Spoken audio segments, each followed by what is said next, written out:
Hello everyone, welcome to Hotline TV. I'm Maura O'Brien. And I'm John Mercurio.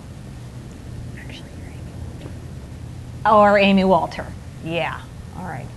Well, McCAIN had his senior moment yesterday. He may have stayed under the radar with Obama's big speech, but with the 5th anniversary of the war and McCAIN's ties with it will be hard to break. All right, so Maura, you're a resident expert on all things McCAIN and conveniently all things Iraq. What point does McCAIN's relationship with Iraq become maybe dysfunctional?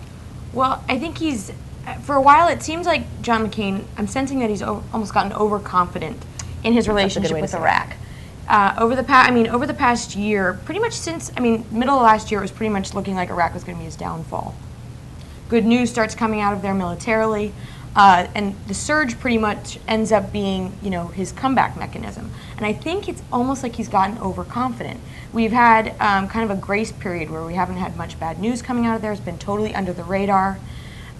Hillary and Obama have been overshadowing. And then now, all of a sudden, we're getting we're on the verge, we have the 5th anniversary, the verge of 4,000 military deaths.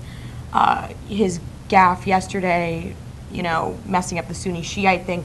And it's sort of reminding people about what, oh yeah, there's this massively unpopular war that I'm not happy about.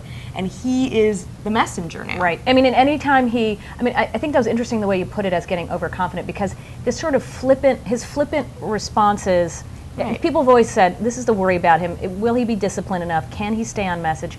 And so when he made that off the cuff, oh, we can be there for 10 years, 100 years, right? It was a kind of, retort to a question at a town hall meeting. He did not mean that literally, but boy, oh boy, did he open himself up to getting that used throughout the campaign. We know it's going to be in every single ad Democrats are going to run. And I would just, if I'm a Democratic media consultant, it's not hard. You know how you could do this.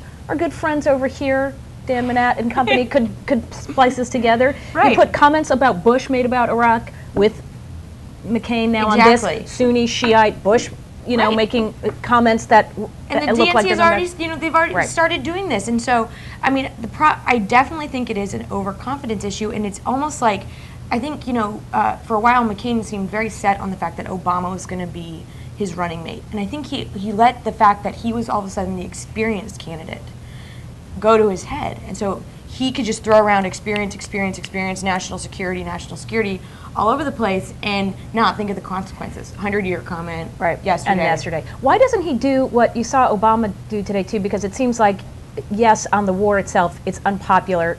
McCAIN's not going to change people's mind on it. But Democrats also don't want to get in debate into specifics about it either, because they don't want to have the experience debate, as Obama said today. But why not pivot on to Afghanistan? This seems the place where, if you're McCAIN, again, you're talking about your experience, your foreign policy credentials, spend less time on Iraq and more time trying to focus on just foreign policy in general and cleaning up a problem that everybody agrees on, or voters that actually feel more positive about than they do Iraq. I agree that, it seems, by far and away, Afghanistan is something that most people can agree on. But the problem is, I think at this point, McCAIN can't give a speech and say, this is going to solve my Iraq problem. He is inherently tied to it. So he, I think, basically has to hope whatever happens in the next 6 months in Iraq is good news. And so, Obama had a very, with the right stuff, that was a very just real problem you had to be immediately addressed.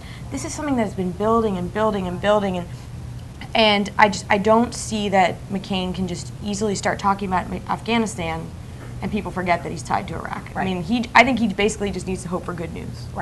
They're never getting divorced. They just got to see if this marriage can survive. Exactly. Well, we could go on forever, but we've run out of time. Until next time, I'm Amy Walter. Yes. And I'm Maura O'Brien, and we'll see you tomorrow on Hotline TV.